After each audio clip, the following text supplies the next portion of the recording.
Hello friends, welcome to the my channel. ಹಾಗೆ ಇವತ್ತಿನ video ಏನಂದರೆ, ನಮ್ಮ ಕನ್ನಡ ನಟಿ ಮೇಘನಾ ರಾಜ್ ಅವರ ಜೀವನ ಚರಿತ್ರೆ ಹೇಗಿತ್ತು ಅಂತ ಇವತ್ತು ಈ ವಿಡಿಯೋದಲ್ಲಿ ತಿಳಿಸ್ಕೊಡ್ತೀನಿ.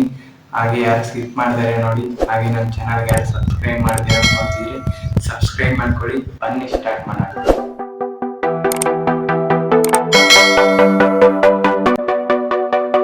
Hello friends, welcome to the my channel. ಹಾಗೆ ಇವತ್ತಿನ ವಿಶೇಷ ಏನಂದರೆ, ನಮ್ಮ ಮೇಘನಾ ರಾಜ್ ಕನ್ನಡ ನಟಿ ಅವರ ಜೀವನ ಚರಿತ್ರೆ ಹೇಗಿತ್ತು ಅಂತ ನಾನು ತಿಳಿಸ್ಕೊಡ್ತೀನಿ. ಹಾಗೆ ಯಾರು ಸ್ಕಿಪ್ ಮಾಡೋಕ್ಕೆ ಹೋಗ್ಬೇಡಿ. ಹಾಗೆ ವಿಡಿಯೋ ಸ್ಟಾರ್ಟ್ ಮಾಡೋಣ, ಬನ್ನಿ ಫ್ರೆಂಡ್ಸ್. ಮೊದಲಿಗೆ ಮೇಘನಾ ರಾಜ್ ಅವರು 1990ರಲ್ಲಿ ಬೆಂಗಳೂರಿನಲ್ಲಿ ಹುಟ್ಟಿರ್ತಾರೆ. ಮೇಘನಾ ರಾಜ್ ಅವರ ತಂದೆ ಹೆಸರು ಸುಂದರ್ ರಾಜ್ ಮತ್ತು ತಾಯಿ ಹೆಸರು ಪ್ರಮೀಳಾ. ಇವರಿಗೆ ಏಕೈಕ ಪುತ್ರಿಯಾಗಿದ್ದಳು ಹಾಗೂ ಬಾರ್ಡ್ವಿನ್ ಹೈಸ್ಕೂಲ್ನಲ್ಲಿ ವಿದ್ಯಾಭ್ಯಾಸವನ್ನು ಮುಗಿಸಿದ ಇವರು ಕ್ರೈಸ್ತ ವಿದ್ಯಾಲಯದಲ್ಲಿ ಮನಃಶಾಸ್ತ್ರದಲ್ಲಿ ಪದವಿ ಪಡೆದಿದ್ದಾರೆ. ಹಾಗೂ ಚಿಕ್ಕ ವಯಸ್ಸಿನಲ್ಲೇ ತಂದೆಯ ಜೊತೆಯಲ್ಲಿ ನಾಟಕದಲ್ಲಿ ಅಭಿನಯಿಸಿದ್ದ ಮೇಘನಾ ರಾಜ್ 2009ರಲ್ಲಿ ತೆರೆಕಂಡ ಬೆಂಡು ಅಪ್ಪಾರಾವ್ RMP ಚಿತ್ರದಿಂದ ನಾಯಕಿಯಾಗಿ ಸಿನಿ ಪಯಣದಲ್ಲಿ ಕಾಲಿಟ್ಟರು. ಹಾಗೂ ಇದಕ್ಕೂ ಮೊದಲು ಕೆ. ಬಾಲಚಂದರ್ ನಿರ್ಮಾಪನದಲ್ಲಿ ಕೃಷ್ಣ ಲೀಲೆ ಎಂಬ ಮೂವಿನಲ್ಲಿ ನಟಿಸಿದ್ದರು ಮೇಘನಾ ರಾಜ್ ಅವರು. ಅದು ತೆರೆ ಕಾಣಲಿಲ್ಲ ಆ ಮೂವಿ.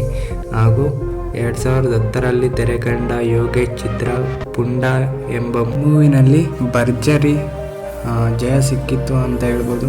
ಹಾಗೂ ಇವರ ನಟನೆ ನೋಡಿ ಸಖತ್ತಾಗಿ ಪರ್ಫಾರ್ಮೆನ್ಸ್ ಮಾಡಿದರು ನಮ್ಮ ಮೇಘನಾ ರಾಜ್ ಅವರು ಹಾಗೂ ಯೋಗೇಶ್ ಅವರು. ಪುಂಡ ಎಂಬ ಮೂವಿನಲ್ಲಿ ಅವಾರ್ಡ್ ಕೂಡ ಸಿಕ್ಕಿತ್ತು. ಮಲಯಾಳಂ ಚಿತ್ರಗಳಲ್ಲಿ ನಟಿಸಿದ ಮೇಘನಾ 2013ರಲ್ಲಿ ತೆರೆಕಂಡ ರಾಜಾಹುಲಿ ಚಿತ್ರದಿಂದ ಮತ್ತೆ ಕನ್ನಡಕ್ಕೆ ಬಂದರು. ನಂತರ ಬಹುಪರಾಕ್ ಆಟಗಾರ ಇನ್ನೂ ಅನೇಕ ಸಿನಿಮಾಗಳಲ್ಲಿ ನಟನೆ ಮಾಡಿದ್ದಾರೆ ಮೇಘನಾ ರಾಜ್ ಅವರು. ಹಾಗೂ ಮೇಘನಾ ರಾಜ್ ಅವರು 2018ರಲ್ಲಿ ಚಿರಂಜೀವಿ ಸರ್ಜಾ ಅವರನ್ನು ಮದುವೆಯಾಗ್ತಾರೆ ಮತ್ತು ಅಂದಿನಿಂದ ಇವರಿಬ್ಬರು ಪರಸ್ಪರ ಪ್ರೀತಿಸಿಕೊಂಡಿದ್ದರು. ದುರಾದೃಷ್ಟವಂತರಾದ ಚಿರಂಜೀವಿ ಸರ್ಜಾ ಅವರು 2020ರಲ್ಲಿ 39ನೇ ವಯಸ್ಸಿನಲ್ಲೇ ನಿಧನರಾದರು.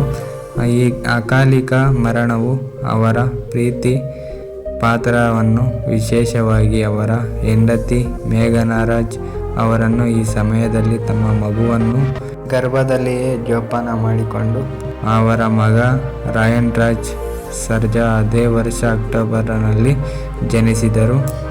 ಕೆಲಸದ ಮುಂಭಾಗದಲ್ಲಿ ಮೇಘನಾ ರಾಜ್ ಸಿನಿಮಾಗಳಲ್ಲಿ ಕಾಣಿಸಿಕೊಳ್ಳಲಿಲ್ಲ.